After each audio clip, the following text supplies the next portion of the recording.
Bismillahirrahmanirrahim.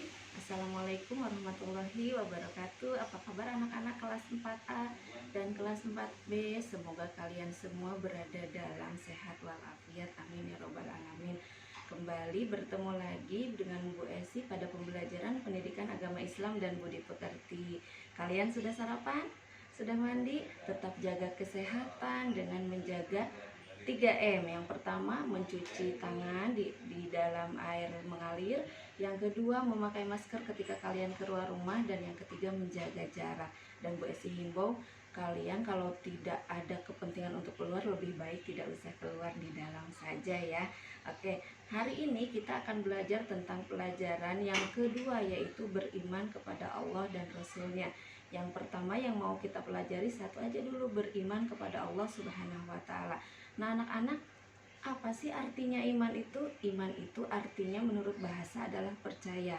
Kemudian menurut istilah adalah iman itu artinya percaya dengan perkataan kita, meyakini di dalam hati kita, dan dilakukan oleh perbuatan kita. Itu artinya iman menurut istilah. Nah, yang akan kita bahas sekarang ini adalah beriman kepada Allah Subhanahu wa Ta'ala. Beriman kepada Allah Subhanahu wa Ta'ala ini termasuk rukun iman yang ke-1. Di dalam rukun iman ada 6. Yang pertama, rukun iman kepada Allah Subhanahu wa Ta'ala. Yang kedua, kepada malaikat.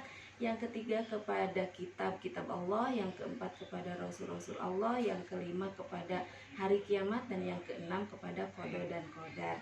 Nah, hari ini kita akan bahas satu saja dulu ya, yaitu rukun iman yang pertama, iman kepada Allah. Tadi Bu Esi sudah jelaskan arti iman menurut bahasa dan arti iman menurut istilah. Nah, sekarang kita akan bahas apa sih artinya beriman kepada Allah Subhanahu wa Ta'ala.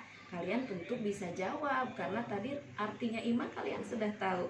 Jadi arti iman kepada Allah Subhanahu wa Ta'ala yaitu kita percaya kepada Allah Subhanahu wa Ta'ala bahwa Allah itu ada. Bagaimana buktinya Bu Esi Allah itu ada? Kan tidak kelihatan.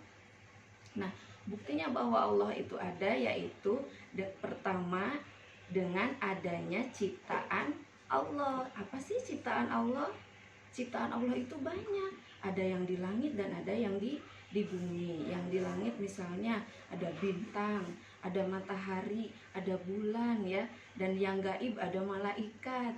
Kemudian di bumi ada manusia, ada makhluk Allah lain seperti binatang, ada makhluk Allah lain seperti tumbuh-tumbuhan. Itu semuanya ciptaan Allah Subhanahu wa Ta'ala. Ketika kita ditanya, apa buktinya Allah itu ada? Kita jawab dengan karena ada ciptaannya. Ciptaannya contohnya kita sebagai manusia, hewan peliharaan, dan juga tumbuh-tumbuhan. Semua ciptaan Allah itu bukti bahwa Allah itu ada. Nah, itu yang pertama ya. Kita beriman kepada Allah dengan mengamati alam semesta. Di alam semesta ini banyak sekali contohnya ciptaan Allah Subhanahu wa Ta'ala. Yang kedua, bagaimana caranya kita beriman kepada Allah? Dengan membaca Al-Quran. Iya, dengan membaca Al-Quran kita akan dekat dengan Allah Subhanahu wa Ta'ala. Kita akan mengenal Allah Subhanahu wa Ta'ala. Dan tentunya kita kalau sudah dekat dan kita kalau sudah kenal dengan Allah Subhanahu wa Ta'ala, apa yang kita minta insya Allah akan dikabulkan oleh Allah Subhanahu wa Ta'ala. Yang ketiga apalagi Bu Esi? Yang ketiga dengan membaca Asmaul Husna. Karena di dalam Asmaul Husna itu ada 99 nama-nama Allah Subhanahu wa Ta'ala. Nah, yang kita bahas di sini hanya 3 ya, Al-Basir, Al-Adil, dan juga Al-Azim. Tapi hari ini satu-satu dulu ya, kita mengamati ciptaan Allah yang ada di sekitar rumah kalian saja. Nah, itu saja pelajaran dari Bu Esi hari ini. Billahi fisabilillah. Wassalamualaikum warahmatullahi wabarakatuh. Tetap semangat untuk mencari ilmu. Terima kasih.